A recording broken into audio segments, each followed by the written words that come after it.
নিশ্চয়ই সকলে ভালো আছো। যে যেখানেই থাকো না কেন স্বাস্থ্যবিধি মেনে চলবে। তো আজকে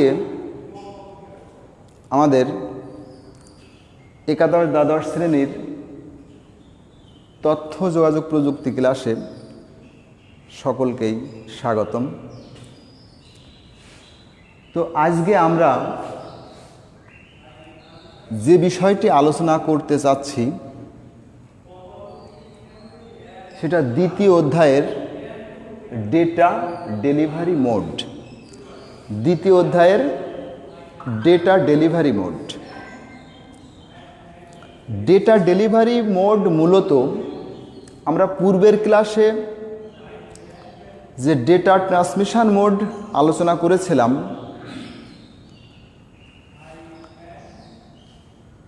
তারই আলোকে তারই একটা অংশ। তো ওই বিষয়গুলির সাথেই মূলত এই ডেটা ডেলিভারি মোডের সংশ্লিষ্টতা। তো আমরা ধাপে ধাপে আজ এগুলি আলোচনা করার চেষ্টা করব। মূলত ডেটা ডেলিভারি মোড প্রাপকের সংখ্যা এবং অধিকারের উপর ভিত্তি করে ভাগ করা হয়ে থাকে। তো প্রাপকের সংখ্যা এবং অধিকারের উপর ভিত্তি করে বর্তমানে আমাদের সমাজ ব্যবস্থায় সবচেয়ে বেশি প্রচলিত যে মোডগুলি তা হলো ইউনিকাস্ট, ব্রডকাস্ট এবং মাল্টিকাস্ট। এই তিনটি মোড মূলত খুবই জনপ্রিয় এবং বহুল প্রচলিত। এটা ব্যতীতও আমরা জানি যে প্রযুক্তি কখনো থেমে থাকে না। প্রযুক্তি সবসময় গতিশীল, এর উন্নয়ন ঘটে। এ নিয়ে অনেক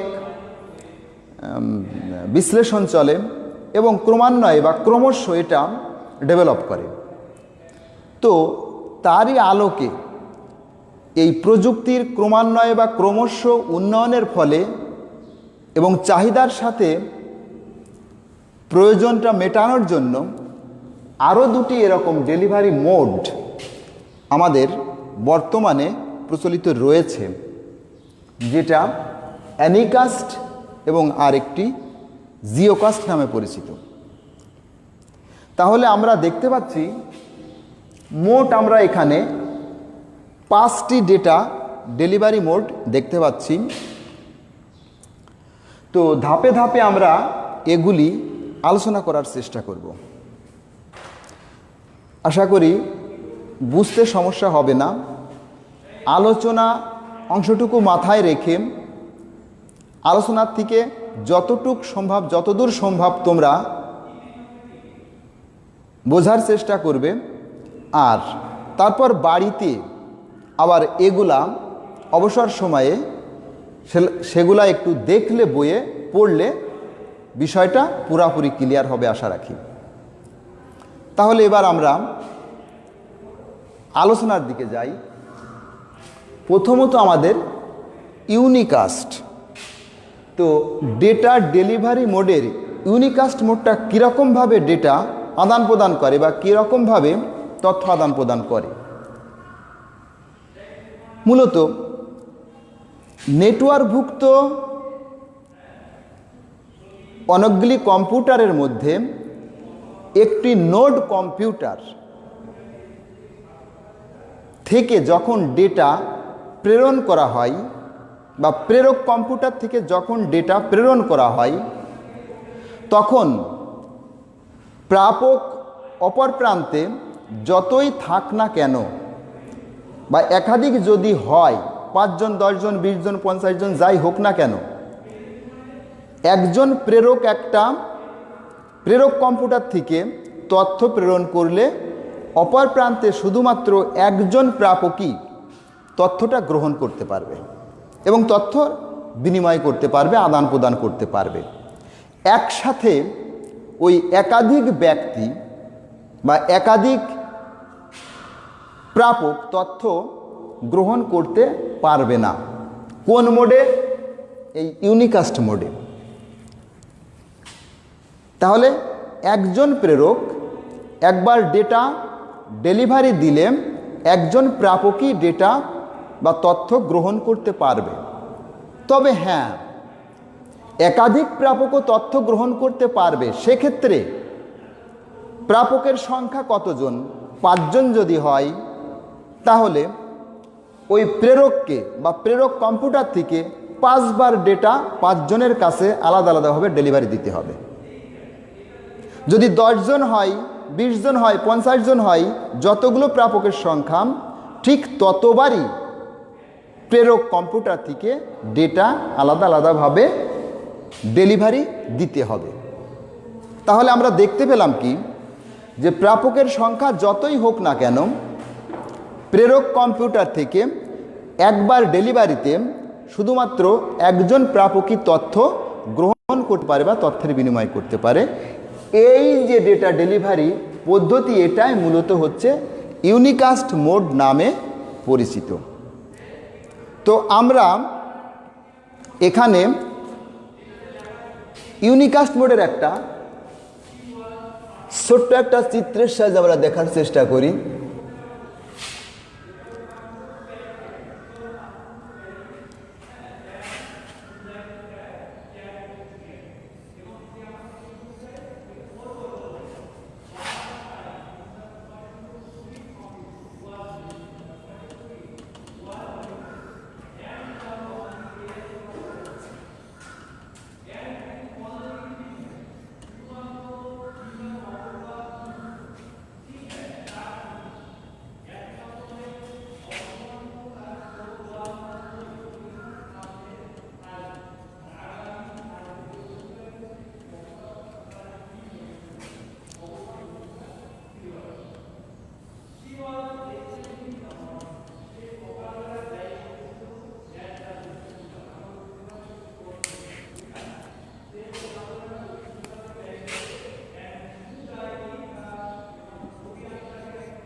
এখানে আমরা চিত্রের সাহায্যে বিষয়টি যদি দেখি, তাহলে বুঝতে পারি প্রেরক এখানে ক, এখানে প্রাপক একাধিক আছে খ, গ, ঘ। 3 জন প্রাপক এখানে আছে। কিন্তু এই ইউনিকাস্ট মোডে যখন প্রেরক কম্পিউটার এখান থেকে যখন তথ্য প্রেরণ করা হবে, তখন এদিককার এই 3 জন প্রাপক থাকলেও শুধুমাত্র এখান থেকে যাকে নির্দিষ্ট করে তথ্য প্রেরণ করা হবে একবার ডেলিভারিতে সেই তথ্য পাবে, একবারে সবাই তথ্য পাবে না। যদি গকে তথ্য দিতে হয়, তাহলে এই প্রেরক কম্পিউটারকে আবার ডেলিভারি দিতে হবে। ঘকে তথ্য পেতে হলে প্রেরক কম্পিউটারকে আবার ডেলিভারি দিতে হবে। তাহলে আলাদা আলাদাভাবে ডেলিভারি দিলে প্রেরক কম্পিউটার থেকে প্রাপক কম্পিউটারে তথ্য আদান প্রদান করা যাবে এবং সবাই তথ্য পাবে, কিন্তু একসাথে নয়, আলাদা আলাদা ডেলিভারির ভিত্তিতে এরা তথ্য পেয়ে যাবে। তো এই মোডটাই মূলত আমাদের ইউনিকাস্ট মোড নামে পরিচিত।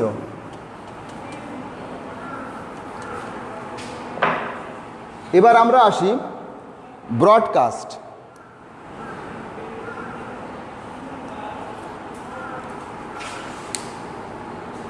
আরেকটু বলে রাখি যে ইউনিকাস্ট মোডে সাধারণত উদাহরণস্বরূপ আমরা মোবাইল, টেলিফোন এগুলোর কথা বলতে পারি। যখন আমরা মোবাইলে কথা বলি, তথ্য আদান প্রদান করি, টেলিফোনে কথা বলি, তথ্য আদান প্রদান করি, অপর প্রান্তে একজন লোকের কাছেই পাঠানো হয় এবং এই পদ্ধতি মূলত ইউনিকাস্ট মোড নামে পরিচিত। আর ব্রডকাস্ট মোডে মূলত একই নেটওয়ার্কভুক্ত একটি প্রেরক কম্পিউটার থেকে তথ্য প্রেরণ করলে ওই নেটওয়ার্কের অন্তর্ভুক্ত সকল গ্রাহকই একবারে তথ্য পেয়ে থাকে এবং সকল গ্রাহক তথ্য আদান প্রদান করতে আদান প্রদান নয়, শুধুমাত্র পেয়ে থাকে। তো আমরা এইটাকে আমরা উদাহরণের সাহায্যে বলতে পারি, যেমন টিভি বা রেডিও। এখানে যখন অনুষ্ঠান পরিচালনা করা হয়, সেখানে এক জায়গা থেকে একটা কেন্দ্র থেকে তথ্য প্রেরণ করা হয়, কিন্তু ওর সাথে যারা যারা সংযুক্ত থাকবে প্রত্যেকেই একই সাথে তথ্য পেয়ে থাকে। এই যে পদ্ধতি, এটাই মূলত ডেটা ডেলিভারি মোডের ব্রডকাস্ট পদ্ধতি নামে বা ব্রডকাস্ট মোড নামে পরিচিত। তো আমরা ব্রডকাস্ট মোডের একটা চিত্রের সাহায্যে দেখার চেষ্টা করি।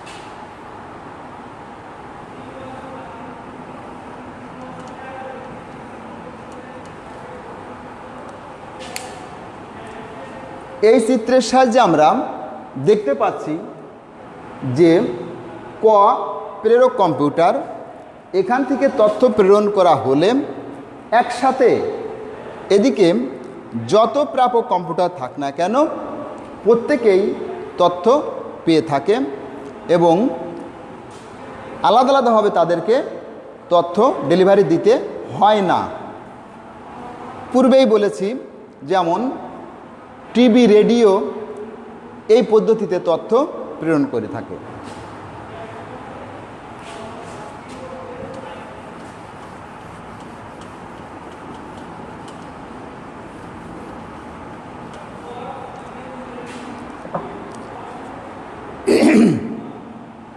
পরবর্তীতে যেটা আমাদের আলোচনার বিষয়, এটা মাল্টিকাস্ট মোড।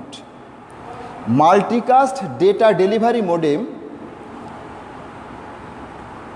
সাধারণত একই নেটওয়ার্কভুক্ত একটা নোড থেকে যখন তথ্য প্রেরণ করা হয়, ওই নেটওয়ার্কের গ্রুপভুক্ত ব্যক্তিগুলি তথ্য পেয়ে থাকে সকলেই, তবে অনুমোদনের ভিত্তিতে। অনুমোদনের ভিত্তিতে কীরকম?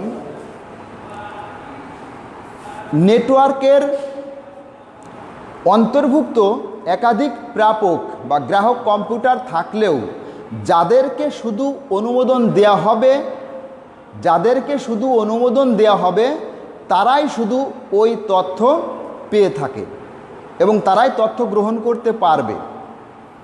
অনুমোদন ব্যতীত কোনো গ্রাহকই তথ্য পাবে না বা গ্রহণ করতে পারবে না। সে ওই নেটওয়ার্কের অন্তর্ভুক্ত বা ওই গ্রুপের অন্তর্ভুক্ত থাকলেও অনুমোদন যদি তাকে দেওয়া না হয় তাহলে সে তথ্য পাবে না, গ্রহণ করতে পারবে না। সেটা কীরকম? আমরা উদাহরণের সাহায্যে বলতে পারি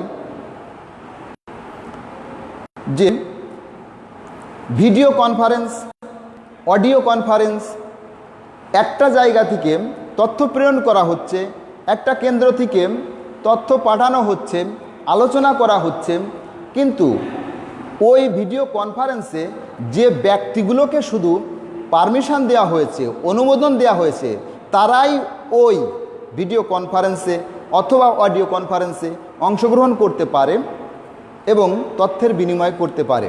কিন্তু অনুমোদন ব্যতীত কোনো ব্যক্তি ওই নেটওয়ার্কের অন্তর্ভুক্ত থাকলেও সে তথ্য আদান প্রদান করতে বা গ্রহণ করতে পারবে না। এই পদ্ধতিকে মূলত আমরা মাল্টিকাস্ট ডেটা ডেলিভারি মোড বলে থাকি। তো আমরা একটা চিত্রের সাহায্যে এটা দেখার চেষ্টা করি।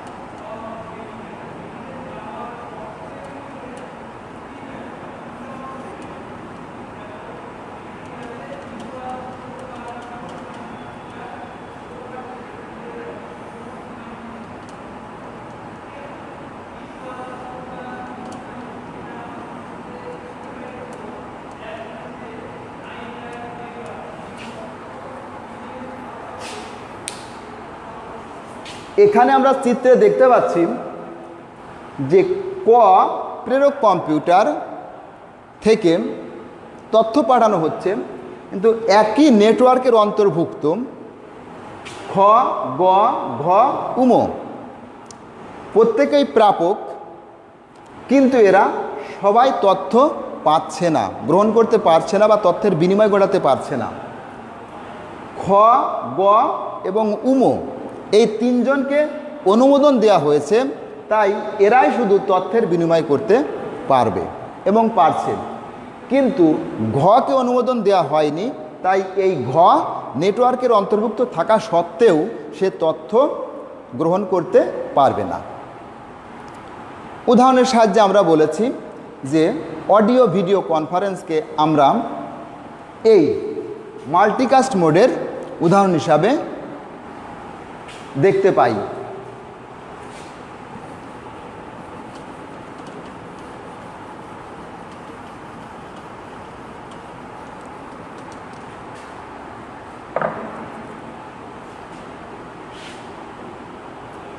এবার আসি, বলেছিলাম যে এই তিনটি ডেটা ডেলিভারি মোড মূলত আমাদের বর্তমান প্রচলিত সমাজ ব্যবস্থায় বহুল প্রচলিত। তা ব্যতীতও প্রযুক্তির ক্রমশ উন্নয়নের ফলে এবং যুগের চাহিদার জন্য প্রয়োজনের সাথে তাল মেলানোর জন্য বিশেষ প্রয়োজনে কিছু কিছু ক্ষেত্রে আমাদের আরও দুটি ডেলিভারি মোড বর্তমানে প্রচলিত হয়েছে। তার একটি অ্যানিকাস্ট, একটি জিওকাস্ট। এ দুটোও বর্তমানে বহুল প্রচলিত হিসাবেই চলছে। তা আমরা দেখি অ্যানিকাস্ট মোড। অ্যানিকাস্ট মোডে এখানে লেখা আছে একটা, আমি সংক্ষিপ্ত আকারে লিখে রাখছি, যে অবস্থানগতভাবে নিকটবর্তী প্রাপক, এরপর আরও আছে, সেটা আমি মুখে বলি। অর্থাৎ এই অ্যানিকাস্ট মোডে একই নেটওয়ার্কভুক্ত কোনো নোড কম্পিউটার থেকে তথ্য যখন প্রেরণ করা হয়, তখন ওই নেটওয়ার্কের অন্তর্ভুক্ত একাধিক প্রাপক থাকলেও অবস্থানগতভাবে যে প্রাপক নিকটবর্তী স্থানে প্রেরক নোড থেকে যে সবচেয়ে নিকটবর্তী স্থানে অবস্থান করছেন, ওই প্রাপকই শুধুমাত্র তথ্য গ্রহণ করতে পারবে। তাহলে কি হলো বিষয়টা, যে একই নেটওয়ার্কভুক্ত থাকলেও একটা প্রেরক কম্পিউটার বা নোড থেকে যখন তথ্য প্রেরণ করা হবে, ওর নেটওয়ার্কের অন্তর্ভুক্ত একাধিক প্রাপক বা গ্রাহক থাকলেও শুধুমাত্র ওই প্রেরক নোড কম্পিউটারের অবস্থানগতভাবে সবচেয়ে কাছে যে প্রাপক অবস্থান করছেন, উনিই শুধু তথ্য গ্রহণ করতে পারবেন এবং তথ্যের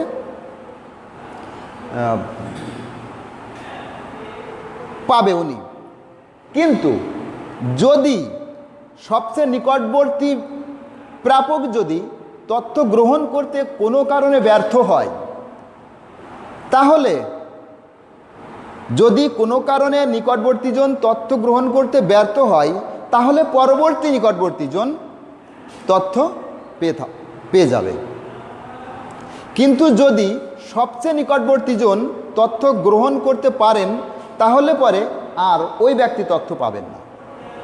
তাহলে কি হলো, এখানে এমনটাই বোঝা যায় যে কথাটা মূলত অবস্থানগতভাবে, অর্থাৎ অবস্থানগতভাবে মানে কোথায় অবস্থান, প্রেরক কম্পিউটার বা নোড কম্পিউটার থেকে যে জায়গা থেকে তথ্যটা প্রেরণ করা হচ্ছে, ওর থেকে ওই নেটওয়ার্কের অন্তর্ভুক্ত অনেক প্রাপক থাকলেও ওই নোড কম্পিউটারের অবস্থানগতভাবে যিনি যত কাছে আসেন, সবচেয়ে কাছে যিনি আসেন, উনি তথ্য গ্রহণ করতে পারবেন।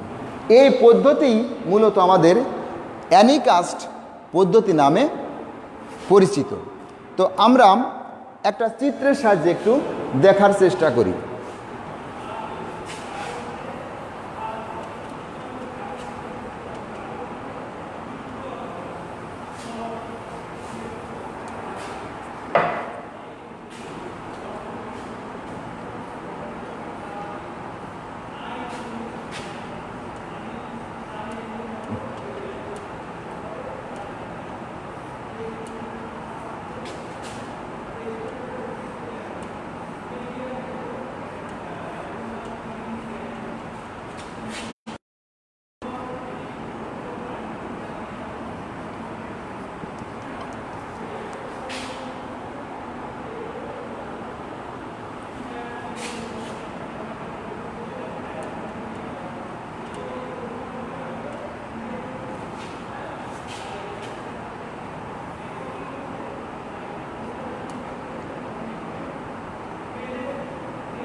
অর্থাৎ এখানে বোঝানো হচ্ছে এভাবে যে এখান থেকে নোড কম্পিউটার থেকে যখন তথ্য প্রেরণ করা হবে, তখন এই তিনজন প্রাপক, তার ভিতর খ সবচেয়ে অবস্থানগতভাবে কাছে আছে, যার কারণে এই খ তথ্য পাবে। যদি কিনা এই খ তথ্য কোনো কারণে না পেয়ে থাকে, তাহলে পরে পরবর্তী কাছে অবস্থানগতভাবে যিনি আছেন তিনি হচ্ছে গ, তাহলে পরবর্তীতে উনি তথ্য পাবে। এইভাবে অ্যানিকাস্ট মোডে তথ্য প্রেরণ করা হয়ে থাকে।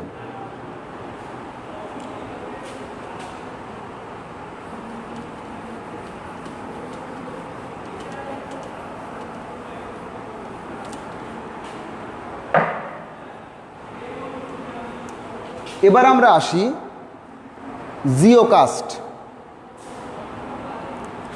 অর্থাৎ জিওকাস্ট ভৌগোলিক অবস্থানের নেটওয়ার্ক গ্রুপের সকল প্রাপক। জিওকাস্টে এই পদ্ধতিতে একটা ভৌগোলিক অবস্থানের নেটওয়ার্কভুক্ত সকল প্রাপকই তথ্য পেয়ে থাকে।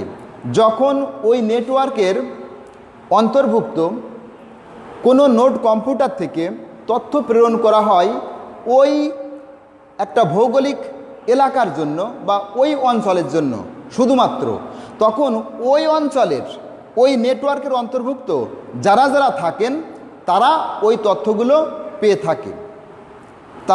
তথ্যগুলো পেয়ে থাকে। কিন্তু অন্য অঞ্চলের কোনো নেটওয়ার্কের অন্তর্ভুক্ত প্রাপকগণ কিন্তু ওই তথ্য পেয়ে থাকেন না, কারণ শুধুমাত্র ওই অঞ্চলের জন্য বিশেষ কোনো কারণে ওই অঞ্চলের ওই তথ্যটা দেওয়ার জন্য প্রেরক বা নোড কম্পিউটার থেকে তথ্য প্রেরণ করা হয়েছে বা পাঠানো হয়েছে, যার কারণে ওই অঞ্চলে যে অঞ্চলের জন্য পাঠানো হয়েছে এই অঞ্চলের ওই নেটওয়ার্কের অন্তর্ভুক্ত যারা যারা থাকবে তারা সকলেই তথ্য গ্রহণ করতে পারে। অর্থাৎ ভৌগোলিক জিওকাস্ট অর্থাৎ জিওগ্রাফিক কাস্ট, এখানে তথ্য প্রেরণ করার জন্য এক বিশেষ ধরনের জিও রাউটার ব্যবহার করা হয়। জিও রাউটার ব্যবহার করা হয় এবং ওর অন্তর্ভুক্ত ওই গ্রুপের যত প্রাপক ওখানে অন্তর্ভুক্ত থাকবে তারা সকলেই তথ্য গ্রহণ করতে পারবে। তো এটাই মূলত জিওকাস্ট নামে পরিচিত। তো এগুলি মূলত ডেটা ট্রান্সমিশন মোডেরই কিছু অংশ। তো ডেটা ট্রান্সমিশন মোডে আমরা দেখেছিলাম যেগুলি, সেগুলির সাথে এগুলি মূলত মিল আছে এবং সংশ্লিষ্ট আছে, কিন্তু প্রত্যেকটার একটা আলাদা আলাদা বৈশিষ্ট্য আছে বা ধরন একটু ভিন্ন। তা আমরা আশা করি বুঝতে আমাদের কোনো অসুবিধা হয়নি, যদিও স্বল্প পরিসরে আলোচনা, শুধু বিষয়টা কি, কোন কাস্ট কীরকমভাবে তথ্য আদান প্রদান করে থাকে, কীরকমভাবে নোট কম্পিউটার থেকে তথ্য প্রেরণ করে থাকে এবং তথ্য কারা কারা গ্রহণ করতে পারে, এই বিষয়গুলি আলোচনা করা হয়েছে। এখন যদি তোমরা এই বিষয়গুলি নিয়ে বাড়িতে একটু বইয়ে বিস্তারিত তোমরা পড়ো, দেখো, বইটা একটু পড়ো, তাহলে পরেই আর একটু ভালোভাবে তোমরা বুঝতে পারবে। আশা রাখি বুঝতে কোনো অসুবিধা হয়নি। আর পূর্বের ক্লাসের ডেটা ট্রান্সমিশন মোডের এবং এই ডেটা ডেলিভারি মোড এ সম্পর্কে যদি তোমাদের বুঝতে কোথাও অসুবিধা থাকে বা যদি কোনো প্রশ্ন থাকে, তোমরা পরবর্তী ক্লাসে তোমরা সেটা কমেন্ট করবে এবং আমি আশা করি আলোচনা করার চেষ্টা করব বা সমাধান করার চেষ্টা করব। তো প্রিয় শিক্ষার্থী বন্ধুরা, তোমরা ভালো থাকো, সুস্থ থাকো, স্বাস্থ্যবিধি মেনে চলবে, যে যেখানে থাকো স্বাস্থ্যবিধি মেনে চলবে, নির্দেশনাগুলো সরকারি বেসরকারি নির্দেশনাগুলো মেনে চলবে। তো আজকের মতো আমরা ক্লাস এখানেই শেষ করছি। আগামী ক্লাসে দেখা হবে। ধন্যবাদ সবাইকে।